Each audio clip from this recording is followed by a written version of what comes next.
तो हेलो दोस्तों, हेलो बच्चों, कोरोना आईएएस के यूट्यूब चैनल में आपका स्वागत है। आज हम लोग जानेंगे कि क्यों क्यों प्लूटो को सौरमंडल के ग्रह की श्रेणी से हटाया गया। क्यों, इसका कारण भी जानेंगे, क्यों हटाया गया। पहले प्लूटो ग्रह था, कैसे था, ये भी जानेंगे। बहुत सारा प्रक्रिया था जी। ग्रह, कोई भी ग्रह है, इसकी प्रक्रिया होती है। इसका जो निर्धारण करता है वो अंतर्राष्ट्रीय खगोलीय संघ करते हैं, IPU करते हैं। तो आज से कई साल पहले प्लूटो को हमारे सौरमंडल का ग्रह माना जाता था। समझिए, माना जाता था प्लूटो को सौरमंडल का, सोलर सिस्टम का एक प्लैनेट, ग्रह माना जाता था। तो लेकिन हुआ क्या, लेकिन साल 2006 में भाई एक ग्रह की परिभाषा तय, मैंने कोई ग्रह है इसका परिभाषा तय हुआ। तो ग्रहों की परिभाषा मैंने मानक तय हुआ कि पृथ्वी ग्रह है, शुक्र ग्रह है, कैसे, इसकी परिभाषा तय हुई। तो 2006 में ग्रहों की परिभाषा तय होने पर प्लूटो को ग्रह की श्रेणी से बाहर कर दिया गया। तो हाल ही में यह चर्चा हुई थी प्लूटो फिर से ग्रह बन सकता है। तो पिछले सप्ताह वैज्ञानिकों के एक दल ने प्लूटो को फिर से ग्रह बनाने के लिए ग्रहों की परिभाषा बदलने का प्रस्ताव रखा था। तो हालांकि काफ़ी शोध हुआ, इस पर विचार विमर्श हुआ। काफ़ी विचार विमर्श के बाद वैज्ञानिकों ने फिर से दावा किया कि प्लूटो कभी हमारे सौरमंडल का ग्रह नहीं बन सकता। क्यों नहीं बन सकता, आइए जानते हैं। अगर ग्रहों की ताज़ा परिभाषा को माना जाता है तो प्लूटो ग्रह तो बन जाएगा, लेकिन होगा क्या, हमारे सौरमंडल में ग्रहों की संख्या 100 से अधिक हो सकती है। कैसे हो सकती है? तो ऐसे में कई धूमकेतु, कई बौने ग्रह, कई उपग्रह, कई क्षुद्र ग्रह को ग्रह तब मानना पड़ेगा, तब ग्रह बन जाएंगे। तो वैज्ञानिकों का कहना है कि अब प्लूटो को सौरमंडल के बाहरी काइपर, घोरे की सब में खड़ी खगोलीय वस्तु माना जाए। सही बात, खरे सबसे लास्ट में। तो इसलिए किया था प्लूटो को बाहर। क्यों किया था, आपको बता दें कि प्लूटो को 24 अगस्त 2006 में ग्रहों की श्रेणी से बाहर किया गया था। इसके लिए प्राग में करीब 2500 खगोलविद इकट्ठे हुए। इस विषय पर उनका मतदान भी हुआ। तो अंतर्राष्ट्रीय खगोलीय संघ की इस मीटिंग में सभी के बहुमत से इस पर सहमति बनी और सौरमंडल के ग्रह कोई ग्रह है, इसके शामिल होने के लिए उन्होंने 3 मानक तय किए। कौन कौन? पहला कि यह सूर्य की परिक्रमा करता हो। चलिए, ये तो बात परिक्रमा करता है, प्लूटो परिक्रमा करते हैं। दूसरा हुआ, यह इतना बड़ा जरूर हो कि अपने गुरुत्व बल के कारण इसका आकार लगभग गोलाकार है। ये गुरुत्व बल का इसका भी गोलाकार है। अब लास्ट मानक में तय नहीं हुआ, कारण इसमें इतना जोर हो कि वे बाकी पिंडों से अलग स्वतंत्र कक्षा बना सकती। ये क्या होता है, स्वतंत्र कक्षा नहीं बनाते हैं, ये कि नेपच्यून की कक्षा काट देते हैं, यही कारण है।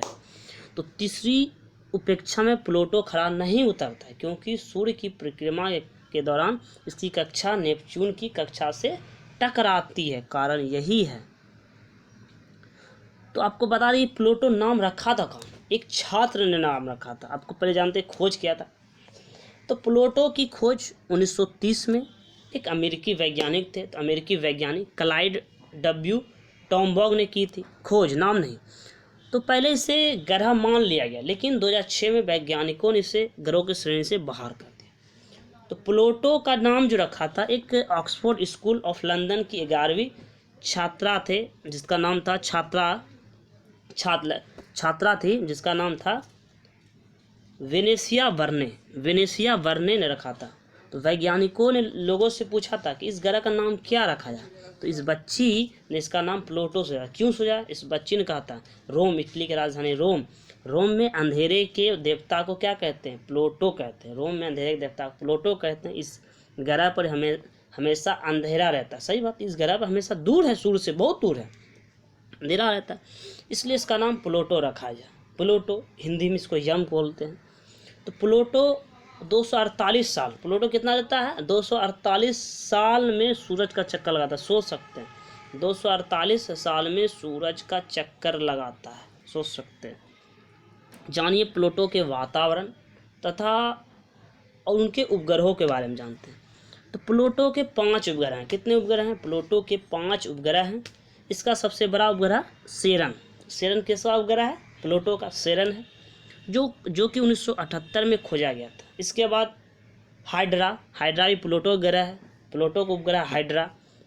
निक्स भी प्लूटो उपग्रह है, तो निक्स 2005 में खोजे गए थे। कर्वेरास 2011 में खोजा, ये भी उपग्रह है प्लूटो का, कर्वेरास। सिटक्स 2012 में खोजा, ये भी उपग्रह है प्लूटो का, सिटक्स।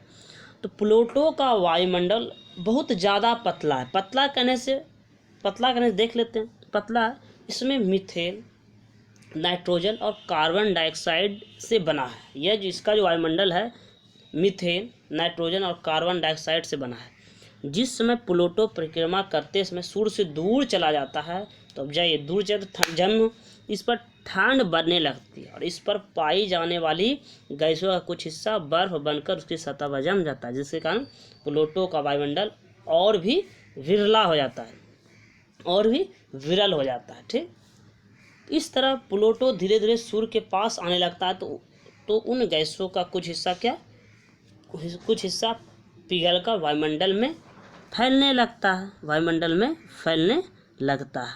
तो आप जान गए बच्चों कि क्यों प्लूटो को ग्रह की श्रेणी से निकाला गया था। कारण यही था, क्योंकि पहला कारण था कि वह नेपच्यून की कक्षा को काटता था। ये 248 वर्ष लगाते सूर्य की परिक्रमा करने में। तो यम को ग्रह की श्रेणी से निकालने का कारण क्या? पहले तो आकार में चंद्रमा से छोटा है और इसकी कक्षा का वृत्ताकार नहीं है, क्योंकि नेपच्यून का चक्कर काटता है और वरुण की कक्षा काटता है। खोज वही अमेरिका वैज्ञानिक क्लाइव टोम्बो। और आपको बता दें कि इसका जो नया नाम रखा गया है IAU के द्वारा, अंतर्राष्ट्रीय खगोलीय संघ के द्वारा इसका नया नाम रखा गया 1343440। तो हमारे चैनल को सब्सक्राइब करते रहिए, लाइक करते रहिए। धन्यवाद।